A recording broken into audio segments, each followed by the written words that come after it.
Arnold, it's not the first time you fought in this country, obviously, but it could be one of the first times that you've had to fight at God knows what time in the morning. Yeah. How has that affected your preparation? I know you've been asked this already, but how much more is it just a thing that is annoying you because it could have been avoided? I think the most annoying thing about it is keep getting asked about it. Nah, it's fucking easy. I just stay up a bit later, go to bed a bit later, wake up a bit later. It's easy, it's inconvenient, that's for sure. Being like McDonald's is probably the only thing that's open 24 hours in this country. That's pretty shit. But other than that, yeah, it's fine. No problem. Has McDonald's been the nutritional plan for you this camp? Unfortunately, no. Unfortunately, no. Yeah, I wish. Last week, you shared some medical information I wanted to follow up with. You said you shat an arm. I'm curious if you're worried that'll affect the performance in the fight or if it will help with the weight cut. I think it's going to be a positive. I didn't shit for about 2 days for some weird reason. And then just suddenly this absolute monster come out of me. And it was quite pleasant. Sense of pride afterwards? Yeah, I did it and I took straight to Twitter and I was like, you know what, the people need to know this.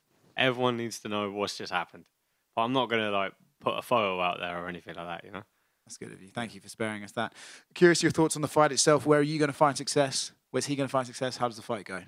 Yeah, it's a good fight. We're both two strikers. I like the matchup. It's fun. I think it's a fan-friendly fight. I'm just looking for a fun fight, to be honest. What do you make of the state of the division right now? Because obviously Ilya just tweeted that he's going to be forced to fight probably Max Holloway. We don't know when. Diego Lopez is making a big splash. Dan Ige fought on 2 hours' notice. So what do you make of the state of the division right now? It's cool, man. Featherweight's always been... I'm a bit biased, but it's always been one of my favourite divisions, obviously. Even before I was fighting, though, watching guys like Jose Aldo, he was so entertaining. He's the whole reason we have a featherweight division in the UFC. So it's always been so fun to watch. But it's obviously bittersweet for the big man Volk. He was so dominant. Maybe made a couple of mistakes in taking those short notice with Makhachev. But I mean, I'm sure his bank account doesn't think it's a mistake. I'm sure that's a positive. But for legacy and career, obviously, I feel he'd probably still be a dominant champion right now if he hadn't made that decision. But Ilya getting the win there has opened up the floodgates, and the division does feel like it's a lot more open. You haven't got Yair Rodriguez and Brian Ortega just sort of sharing title fights, What did you make of seeing Dan Ige step up on just a handful of hours' notice to take that fight?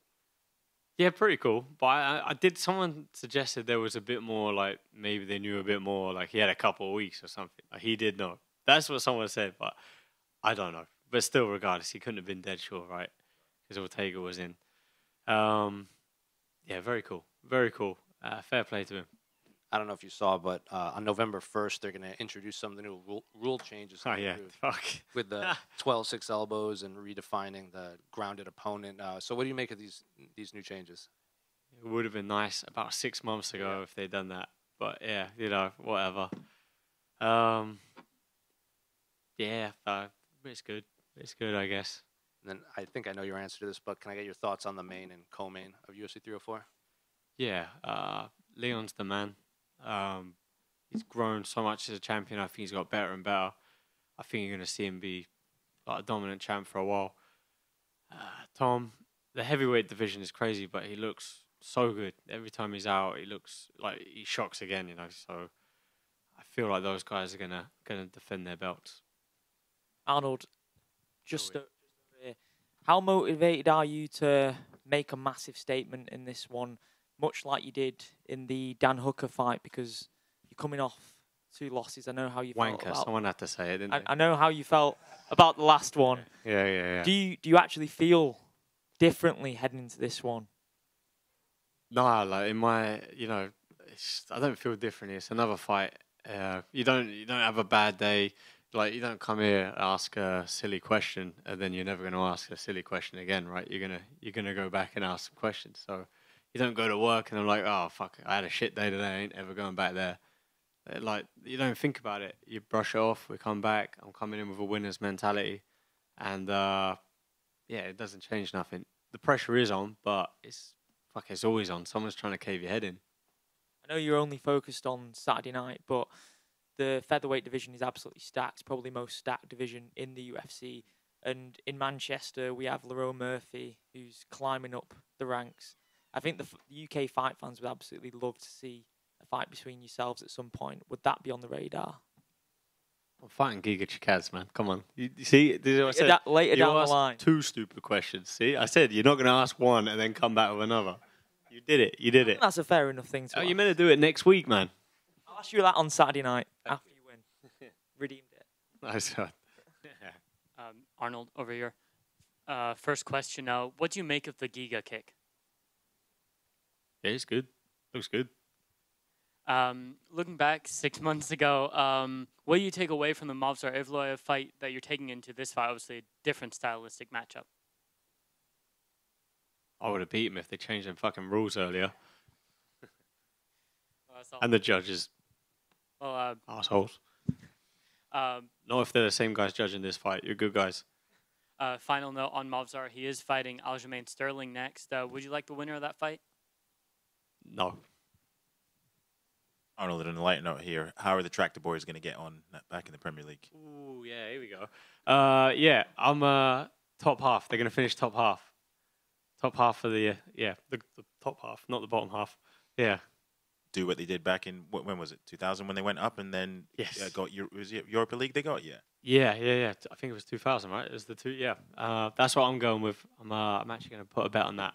I keep forgetting to do it. I'm not a betting person, but I've got a feeling. Fair enough. Arnold, thank you.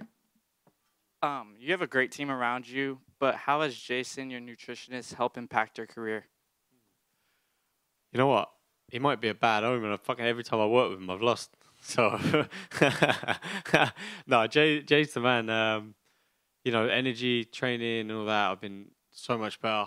We're doing a 3-day carb load coming into this week, and I thought he was off his head because I thought he was high or something. He was telling me, he's like, yeah, eat whatever you want on the Monday. You could eat anything. You could have this, and I was like, this guy's fucking with me. And now we're good. The weight's coming off, and we're feeling good.